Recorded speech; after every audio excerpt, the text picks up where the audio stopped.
Are you having trouble on Elden Ring Nightreign? Let the one-toed Jack help you. What's going on, everybody? Welcome back to another video. Today we are going to be talking about Elden Ring Nightreign, and I am not going to be doing a walkthrough or anything for this game. Obviously, this game is not a single-player game, so there's no need for a walkthrough. But what we are going to be covering is the best ways that you can essentially make your runs all the more fruitful to you, and the best ways to set yourself up for the Night Lord for the final day, which would be day 3 on your runs. So today, just to start it off, we're going to start it off a little bit simple, and we're going to go with the 6 essential tips that you need to know when jumping into a match of Elden Ring Nightreign. These 6 things that I'm about to tell you guys are essential on every single run. If you miss one, or if you don't do any of them at all, your chances of succeeding are going to get lower and lower, and you're just going to frustrate yourself. You're not going to have fun with the game, and you're going to regret that you bought it. So let's start off with number 1. The number 1 thing that you should do always, really in any multiplayer game, but this one specifically, is try out all the classes. Your first run doesn't have to be successful right off the bat when you load up the game. Try the classes. Go to the round table hold. Test it out. You know, test out the Birdman. Test out Wilder. Test out Revenant. Test out Duchess if you've gotten her unlocked already. Test out all the characters so that you have a feeling as to, you know, what they do, what weapons they specialize with, all that kind of stuff, man, so that you know who you want to play with the best. Some people like Iron Eye more than they like Wilder. Some people like, you know, all these other classes more than they like other stuff. So I do believe that it's always better to pick maybe 2 or 3 classes that you'll switch from, because there are certain bosses that I think run with a better type of team. Like, for example, Iron Eye. There are some bosses that are really hard to actually, you know, hit. So if you have Iron Eye and everybody got bows, you know, it would be really clutch if everybody is able to shoot the boss from a distance. So tip number 1, try out all the classes and see which one best fits you. Number 2, never go alone without your squad. If you are playing by yourself and you are playing with a squad, which is the way that this game is intended, there is single player, but it is significantly harder than playing with a squad. I believe there was a patch today, but hey, regardless, if you're playing with a squad, whether you're 2 people playing with 1 random or whether you're 1 random playing with 2 other people, do not lose sight of your squad. Always stay with your squad. If you go to another camp and you're by yourself and you die to a boss, or you die just to some BS that the game threw your way, you are not going to be having a good time.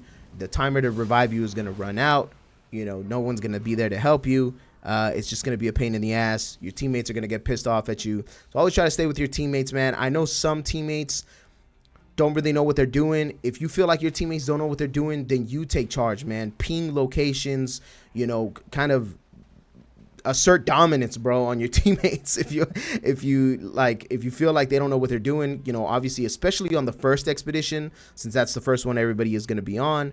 If you're doing Tricephalos, you know that you're going to be running into some people that might not know what they're doing. There's probably people that are going to be playing this game that didn't play Elden Ring at all. So just, you know, be wary of staying with your team and trying to work as a group as much as possible, because that's where you will see the most success. Number 3, pay attention to the buffs that your weapons give you. So every weapon that you pick up is going to give you a certain buff. Now, some of them don't come with anything, but most of them that you pick up are going to come with something specific, like increased HP flasks or increased poison damage, things like that. You want to pay attention to where and what it's actually going to be giving you. There are even some weapons that'll give you like magic. When you start to run, it'll like start raining arrows, or if you run, it'll start like a lava, you know, a lava thing, like a little magma surge or whatever. So you definitely want to pay attention to the buffs every time you're picking them up. You do not have to pick up a weapon that you don't specialize in. Let's say you have a legendary sword already, but you're still running around killing bosses. Make sure you look at the item that the boss drops, even if you have your legendary weapon already, because regardless of whether or not you have the weapon equipped, the buff is still active. The only time that you'll need to have the weapon in your hand is if it has a little hand signal next to it. Other than that, as long as you have the weapon in your inventory, that buff that weapon gives is active. So let's say you pick up a magic staff that gives you, extra HP. Well, just pick it up. Even if you're not a magic user, just pick it up and have it in your inventory, so that you can get that buff and you're able to utilize that for your build. Number 4, we're gonna go with don't waste time getting things that are unnecessary, like memory towers or early dragon fights, things like that. When I say this, I mean by, let's say, for example, here on my game right here that you're watching, I am Birdman, right? I don't know what the hell his name is. I don't remember, but I'm calling him Birdman. I'm using Birdman. He specializes in halberds and I believe greatswords. I think he specializes mostly in halberds, though. There is absolutely no reason why I should be going to a memory tower. Because memory towers are only going to give me things for incantations and spells. So why am I going to be going there? Now, if I have a teammate that is like a revenant or a recluse that needs that, then we can go to it real quick. I can help her unlock it, and then she can go and get whatever magic item she needs while I'm stomping on, just some enemies along the way, or some wolves, or looking around, or going to the next church or state of church, not Stake America, the Church America or whatnot. You could be looking around, you could be looking at your map. Don't waste your time going to a memory tower if you're not going to be utilizing magic items. Don't waste your time on the infield bosses that are really hard. Like if you drop down and you see a tree sentinel, a dragon, a tree spirit, do not waste your time on them. Just go to the camps. The camps are going to be the ones that have the easier bosses. The camps, the ruins, the small castles. Go to those and farm a few bosses and get your upgrades. Then come back to the field bosses. The field bosses will be marked on your map anyway, so there's no need for you to be wasting your time. It's more about getting more done in the little amount of time that you have, rather than getting a big boss done and utilizing the whole first day just focusing on that boss. You're better off getting a bunch of smaller bosses and leveling up than wasting your time on a dragon or something like that. So always pay attention to that, which that's another thing too. That castle in the middle or the crater in the middle, if there's ever like a event going on your map, do not go to that place on the first day. Level up on the first day and then go to it on day 2 when you have a little bit more time and you have a little bit more weapons. You've already defeated one of the main bosses, so that you can, get through the crater a little bit quicker, or whatever world event is going on at the time. Number 5, equip your relics. Pay attention to the relics that you have equipped at the start of every match. If you're going in and you're fighting Tricephalos, pay attention to what their weakness is. Tricephalos is weak to holy damage. So if you have relics that either boost your holy damage or give you a holy weapon at the start of the game, then equip that relic. Change them out. Just because you get a relic and put it on does not mean that you have to keep that relic all the time. You are constantly going to be switching out your relics. Don't get married to one relic, man. Switch them out depending on the type of things that you guys are going to be doing in the match. Also depend on the boss too. If the boss splits like Tricephalos, he splits in 3 ways. And for example, I think on this run, I had a relic where anytime I healed, it also healed my friends. Use that, man. Like equip that, like so that where everybody's going to be spread out with their own wolf that they're fighting. So it's much more easier if you're able to pop a heal and it gets everybody, even if they don't need it. You never know, man. You never know. So pay attention to your relics, man. Equip those and make sure you got the right ones for every single build. I always like to check my relics before every expedition just to make sure that I'm fully optimized to the best that I can be for the run that we're about to go on. And last but not least, I think is the most important one. Other people might say something else, but I think this is the most important one, is to pay attention to the boss weakness and the camp provisions. So, for example, Tricephalos is weak to holy damage, right?